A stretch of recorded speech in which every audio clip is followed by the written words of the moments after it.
உங்கள் ஆசைகளில் உயிர் பிரிக்கிறதா அப்படிங்கிற முடிந்த அத்தியாயத்தில் நம்ம முக்கியமாக நினைவு கூற வேண்டிய விஷயங்கள் அப்படின்னு நான் நினைக்கிறது என்னன்னு பார்த்தீங்கன்னா, நமக்கு இந்த விஷயம் ஏன், இந்த கனவு எதற்காக அப்படிங்கிற ஏன் என்ற கேள்விக்கு தெளிவடையாமல் இருந்தோம் அப்படின்னா அதில் நிச்சயமாக உயிர்ப்பு இல்லை அப்படின்னு தான் அர்த்தம். அதே போல் கனவு என்பது முழு தகவல்களோடு துல்லியத்திற்கும் உண்மைக்கும் மிக நெருக்கமாக இருப்பது அப்படிங்கிறது. அப்போது அச்சீவபிள் கோல்ஸ் அப்படின்னு சொல்கிற மாதிரியாக நம்மளுடைய கனவும் இலக்கும் அமைந்திருப்பது இன்றியமையாதது அப்படிங்கிறதையும் நமக்கு நினைவுபடுத்துச்சு. அதே போலவே இரண்டு வெவ்வேறான ஆசைகளையோ கனவுகளையோ கொண்டவங்க, இரண்டு வெவ்வேறான பேக்ரவுண்ட்லேருந்து வரக்கூடிய எந்த மாணவர்களும் ஒரே வகுப்பில் ஒரே கல்வியைத்தான் பயில்கிறார்கள். ஆனால் அவங்க வெளியே வந்து சாதிக்க போகும்போது வெவ்வேறு மாதிரி சாதிக்கிறாங்க. அப்போ அவங்களுக்குள்ளே இருக்கிற வித்தியாசம் என்ன அப்படின்னு சொல்லி பார்க்கும் பொழுது, கனவு என்னும் வேறொரு தேசத்திற்கு பயணப்பட கல்வி அல்லது அதற்கு அடிப்படை தகுதி கொண்டிருப்பது கடவுச்சீட்டு வைத்திருப்பது போன்றது அப்படின்னு முடிச்சிருந்தார் ஆத்தர். அது ரொம்ப ரொம்ப அருமையான ஒரு வாசகமாக எனக்கு தோன்றுது. கனவிற்கான காரணமே விசா என்னும் அனுமதி, அதற்கான அறிவும் உழைப்பும் பயணச்சீட்டு. கடவுச்சீட்டு எளிதில் பெற்றுவிடலாம். கடவுச்சீட்டுன்றது என்னங்க? கல்வியோ மற்ற அடிப்படை தகுதியோ. விசா பெற்றுக்கொள்வதும் பயணச்சீட்டை வாங்குவதும் அவரவர் தீர்மானம், உறுதி, விருப்பம் மற்றும் உழைப்பின் அடிப்படையில் மட்டுமே அப்படின்னு முடிச்சிருந்தாரு. ஸோ நாம் நம்மளுடைய உழைப்பு, நம்மளுடைய தீர்மானம், நம்முடைய உறுதி எந்த அளவுக்கு இருக்கணும் அப்படிங்கிறத தீர ஆராய்ந்து ஒரு முடிவுக்கு வந்திருப்போம் அப்படின்னு நினைக்கிறேன். இன்ஃபேக்ட் நம்ம விசா பெற்றிருப்போம் என்றே நம்புகிறேன். இப்போ நம்ம அடுத்த அத்தியாயத்திற்கு பயணப்படலாம். சிறப்பாக இருப்பது என்பது மனோபாவம் அப்படிங்கிறது. இந்த அத்தியாயத்தினுடைய தலைப்பிற்கு முன்னால் இன்னொரு அணிந்துரை, அருமையான அணிந்துரையை சேர்த்திருக்காங்க. புதிய பரிமாணத்தில் எளிமையான சொல்லாடலில் உயிர்ப்புடன் கூடிய அனுபவ பதிவு, நம்மிடையே நேரடியாக உரையாடுவது போன்றதொரு உணர்வு. வேட்கையோடு படிக்க துவங்கி வியப்போடு முடித்தேன் அப்படின்னு சொல்லி R Kanagarajan, academic president, Rasi matric higher secondary school, Attur, அவங்களுடைய அணிந்துரையை இதற்கு முன்னாடி வந்து சேர்த்திருக்காங்க. இது ரொம்ப முத்தாய்ப்பான ஒரு அணிந்துரையாகவும் பார்க்கப்படுது. இப்போ நம்ம அத்தியாயத்திற்குள்ளே செல்லலாம் வாங்க. அத்தியாயத்துடைய தலைப்பு சிறப்பாக இருப்பது என்பது மனோபாவம். That is nothing but mind set. நம் அனைவரிடமும் நன்றாக இருக்கிறேன், செய்கிறேன் என்னும் பொதுப்பதில் ஒன்று உண்டு. பெரும்பாலான கேள்விகளுக்கு அதுதான் உடனடி பதில். உதாரணத்திற்கு மாணவர்களிடம் தேர்வுகளில் ஒரே கேள்வியை கேட்கும்போது கூட பதில்கள் வெவ்வேறாக இருக்கும். அவர்களிடமே எப்படி படிக்கிறீங்க என்னும் கேள்வியின் கடைசி எழுத்து உதிரும் முன்பே நிலைகள் பாராது வரும் பதில் நல்லா படிக்கிறோம் என்பதுதான். மாணவர்கள் மட்டுமல்ல, யாரிடம் கேட்டாலும் அதே போன்று பதில்கள்தான். ஆசிரியர்களிடம், அதிகாரிகளிடம், மக்கள் பிரதிநிதிகளிடம், ஊழியர்களிடம் என யாரிடமும் எப்படி பணி செய்கிறீர்கள் என்றால் நல்லா செய்கிறோம் என ஒரே மாதிரியான பதில்களைத்தான் சொல்கிறார்கள்.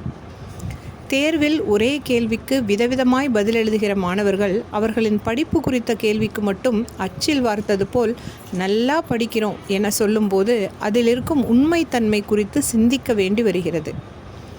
உண்மையில் இதில் மறைந்திருக்கும் காரணம், அவர்கள் படிக்கும் விதத்தை ஒழுங்காக படிக்கிறதில்ல, ஏமாற்றுகிறேன், கவனம் கொடுப்பதில்லை என்னும் உண்மைகளை சொன்னால் கேட்பவருக்கு அந்த பதில்களை ஏற்றுக்கொள்ளும் பக்குவம் இருக்குமா, பதட்டமாகிவிட மாட்டார்களா என்பதுதான். அதே சமயம் நான் மோசமாகத்தான் படிக்கிறேன், ஏமாற்றுகிறேன் என சொல்லும் மாணவர்களை சும்மா விட்டு விடுவார்களா என்ன? அறிவுரை என்ற பெயரில் நிறைய சொல்ல ஆரம்பித்து விடுவார்கள் என்பதே நல்லா படிக்கிறோம் என்னும் அந்த பதிலுக்கான காரணம் என்கிறார்கள். இதே உதாரணம்தான் ஊழியர்கள் முதல் ஆட்சியாளர்கள் வரைக்கும். ஏன் இப்படியான சமாளிப்பு பதில் என கேட்டால் உண்மை வேண்டுமா, மகிழ்ச்சி வேண்டுமா என்கிறார்கள். உண்மை பெரும்பாலும் கசக்கும். உண்மை தன்மை குறித்து உங்களுக்கு என்ன? எந்த பதில் மகிழ்ச்சி தருமோ அந்த பதிலை தருகிறோம். கேட்பவருக்கு அதிர்ச்சியோ பதட்டமோ ஏற்படக்கூடாது என்பதற்காக உண்மையை உதறி நல்ல என்னும் பொய் முலாம் பூசி பதில் தருகிறோம் என்கிறார்கள். அப்படியெனில் உண்மையான நல்ல, பொய்யான நல்ல என்றிருக்கிறதா? உண்மையான நல்ல என்பதைத்தான் நம் வசதி கருதி நெளிவு சுழிவுகளோடு சமாளிக்கும் சொல்லாக, இடைநிரப்புச் சொல்லாக மாற்றி வடிவமைத்து கொண்டோம். உண்மையான நல்ல என்பதை சொல்வோரிடம் நுண்ணிய வேறுபாடு தெரிக்கும். அதுவே உண்மை பொய்யை அடையாளம் காட்டும். திறம்பட கற்பவர், முழுமையாக உழைப்பவர், நேர்மையாக திறமையாக ஆள்வோர் சொல்லும் நல்லவில் மறைந்திருப்பது நாங்கள் சிறப்பாக செயல்படுகிறோம் என்பதே. சிறப்பாக செயல்படுகிறோம் என்பதில் பொய், சமாளிப்பு அவ்வளவு எளிதில் நுழைந்துவிட முடியாது. நல்ல என்னும் நிலையிலிருந்து சிறப்பாக என்னும் நிலைக்கு நகர்தல் என்பது இருக்கும் இடத்திலிருந்து எளிதில் எட்ட முடியாத உச்சிக்கு தாவுவதற்கு நிகரானது. அந்த சமாளிப்பு பதிலுக்கு நியாயம் செய்ய வேண்டியதை எப்படியாவது செய்வது மட்டுமே போதும். படிக்க சொன்னதை மட்டும் படித்தால் போதும். ஆட்சியில் சட்டத்தை இயக்கும் இயந்திரமாய் மட்டும் சுழன்றால் போதும். ஆனால் சிறப்பான என்னும் நிலையை எய்த ஏற்கனவே இருந்த இடத்திலிருந்து எம்பி பறந்திட முயற்சிக்க வேண்டும். தாவும்போது ஏற்படும் சிரமங்களை தாங்கும் வலிமை வேண்டும். அந்த நல்ல என்னும் நிலையில் இருக்கும் பழகிப்போன, பாதுகாப்பான, கதகதப்பான, வசதியான சூழலை கைவிட மனதளவில் தயாராக இருக்க வேண்டும். அந்த இடம்பெயர்விற்கு நம்பிக்கை, உழைப்பு, திட்டமிடல், அர்ப்பணிப்பு, செயல்படுதல் என்பதுள்ளிட்ட பல காரணிகள் தேவை. மிக முக்கியமாக அசாத்தியமான தைரியம் தேவை. யாவற்றையும் விட அந்த நிலைக்கு உயர்வதற்கு மிக தேவையாக இருப்பது சரியான மனோபாவம். சிங்கப்பூரின் தேசிய தின பேரணி 2016ஆம் ஆண்டு செப்டம்பர் மாதம் நடந்து கொண்டிருந்தது. மக்கள் நிறைந்த அரங்கில் 64 வயதான பிரதமர் லீ சியன் லூங் தேசிய தின பேரணி உரை நிகழ்த்துகிறார். 1 மணி நேரத்திற்கும் மேலாக உரையாற்றி கொண்டிருந்தவர் இரவு 9:20 மணியளவில் பேசிக்கொண்டிருக்கும் போதே தடுமாறி உடல் தள்ளாடியபடி குலைந்து சரிகிறார். அரங்கு அதிர்ந்து உறைந்து போகிறது. நாட்டின் பிரதமர் உரையாற்றி கொண்டிருக்கும் போதே சரிந்து மயங்கி விழுவது என்பது எந்த வகையிலும் தாங்கிக் கொள்ளக்கூடிய செய்தி அல்ல. எனினும் கூட்டத்தில் எந்த சலசலப்பும் இல்லை. யாரும் அவர் விழுந்த காட்சியை பதிவு செய்ய முற்படவில்லை. அதிர்ச்சியில் சிலர் தம் நெஞ்சில் கை வைத்துக் கொள்வது தெரிகிறது. மயங்கி விழுந்த பிரதமரை வெளியே எடுத்துச் செல்வதை உணர முடிகிறது. நலம் பெற வாழ்த்தும் விதமாக அரங்கு உருக்கமாக கைத்தட்டுகிறது. பிரதமர் மயங்கி சரிந்து கீழே விழுந்த காட்சி, விழுந்து கிடந்த அவர் எடுத்துச் செல்லப்பட்ட காட்சி என எதையுமே நாம் பார்க்க முடியாது. அது அரசின் வேண்டுகோள் மட்டுமல்ல, அந்த செயலில் மக்களின் ஒழுக்கமும் பிணைந்தே இருக்கின்றது.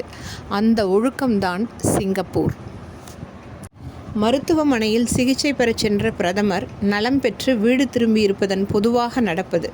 ஆனால் லீ மருத்துவமனையிலிருந்து வீட்டிற்கு செல்லாமல் 1:20 மணி நேரம் கழித்து இரவு 10:40 மணிக்கு மீண்டும் அரங்கிற்குள் உற்சாகமாக வருகிறார். அரங்கு எழுந்து நின்று ஆரவாரம் செய்கிறது. சிரித்தபடியே உரையை தொடங்கும் பிரதமர் மயங்கி விழுந்து அச்சுறுத்தியதற்காக மன்னிக்குமாறு கேட்டுக்கொள்கிறார். மயக்கம் அடைவது தமக்கு புதியதில்லை என்றவாறு அடுத்த நாள் முழு பரிசோதனைக்கு தன்னை உட்படுத்திக் கொள்வதாக உறுதியளிக்கிறார். எல்லாவற்றிற்கும் முன் இடையில் விட்டு சென்றிருந்த உரையை நிறைவு செய்ய வேண்டுமென தொடர்ந்து 20 நிமிடங்கள் உரையாற்றி தேசிய தின பேரணி நிகழ்வை நிறைவு செய்கிறார். மாணவனாக, பணியாளராக, ஆட்சியாளராக இருப்பது ஏதேனும் ஒரு வாய்ப்பாக தன் போக்கில் மிக எளிதாக வந்தடைந்துவிடும் ஒரு நிலைதான். திருமணம் நிகழ்ந்தவுடன் கணவன் மனைவி என மாறுவது முதல், குழந்தை பிறந்தவுடன் அப்பா அம்மாவென மாறுவது, தந்தை இறந்தவுடன் அந்த இடத்திற்கு மகன் நகர்வது வரை எத்தனையோ நிலை மாற்றங்கள் அதனதன் போக்கில் நடந்தேறிவிடுகின்றன. ஆசிரியர் தொடங்கி பேராசிரியர், ஊழியர் தொடங்கி அதிகாரி, பள்ளி மாணவர் தொடங்கி முதுகலை வரையிலும் நிலைகள் மாறுவதென்பது இயல்பாகவோ திட்டமிட்டோ நடந்து விடுவதுண்டு. செய்ய வேண்டிய கடமையை மட்டும் செய்தல், இட்ட பணிகளை மட்டும் செய்தல் என்பவை சாதாரண ஆசிரியருக்கு போதும். மனைவி, பிள்ளைகளுக்கு தேவையானதை மட்டும் கச்சிதமாக செய்தல் கணவன் அப்பாவிற்கு போதும். பாடத்தை மட்டும் படித்து தேர்வில் மதிப்பெண் மட்டும் வாங்கிவிடுவது தேர்ச்சிக்கும் பட்டத்திற்கும் போதும். 1 மணி நேரத்திற்கும் மேலாக தொடர்ந்த உரையின் போது மயங்கி விழுந்த பிரதமர் மருத்துவமனைக்கு சென்று இல்லம் திரும்புவதே போதுமானது. எந்த வகையிலும் அதை குறை சொல்ல முடியாது. தன்னை தலை சிறந்தவனாக கருதும் தலைவனுக்கு அந்த சமாதானம் ஏற்புடையதாகாது. தம் நாட்டு மக்களின் பதைப்பதைப்பிற்கு சரியான சமாதானம் சொல்லியாக வேண்டும். அவர்களுக்கான நம்பிக்கையான உகந்த சமாதானம் என்பது மீண்டும் அரங்கிற்கு வந்து அவர்களோடு கலந்து கொள்வதே என ஆகச்சிறந்த தலைவனால் மட்டுமே முடிவெடுக்க முடியும். அம்முடிவு ஒருபோதும் நிலை மற்றும் பொறுப்பு சார்ந்தது மட்டுமல்ல, உண்மையில் தன்னை யாராக கருதுகிறோம் என்னும் மனோபாவம் சார்ந்தது. தலைமை பண்பு என்பது ஒரு நிலை அல்ல, அது ஒரு மனோபாவம். மனோபாவம் மாறினால் நடவடிக்கை மாறும். நடவடிக்கை மாறினால் சிந்தனை மாறும். சிந்தனை மாறினால் மனோபாவம் மேலும் சிறப்பாக மாறும். மனோபாவம், நடவடிக்கை, சிந்தனை ஆகிய மூன்றும் வளர்ச்சி சார்ந்த வலிமையான சுழற்சி. வெறும் நிலையாக பொறுப்பாக மட்டும் கருதி அதற்கு மட்டுமே நியாயம் செய்த நல்ல எனும் நிரப்பு அடைமொழியோடு மாணவர், பணியாளர், தலைவர் என்று கால வெள்ளத்தின் ஓட்டத்தில் கரைந்து போவோர் மிக பெரும் எண்ணிக்கையில் உண்டு. தம் மனோபாவத்தால் யாரும் கற்பனை செய்திடாத நிலைக்கு தன்னை உயர்த்தி வரலாற்றில் தடம் பதிப்போர் மிகச் சிலரே. அந்த சிலர் யாராக வேண்டுமானாலும் இருக்கலாம். ஆனால் அவர்களிடம் கூர்மையாக இருக்க வேண்டியது, சீர்பெற்றிருக்க வேண்டியது மனோபாவம் மட்டுமே.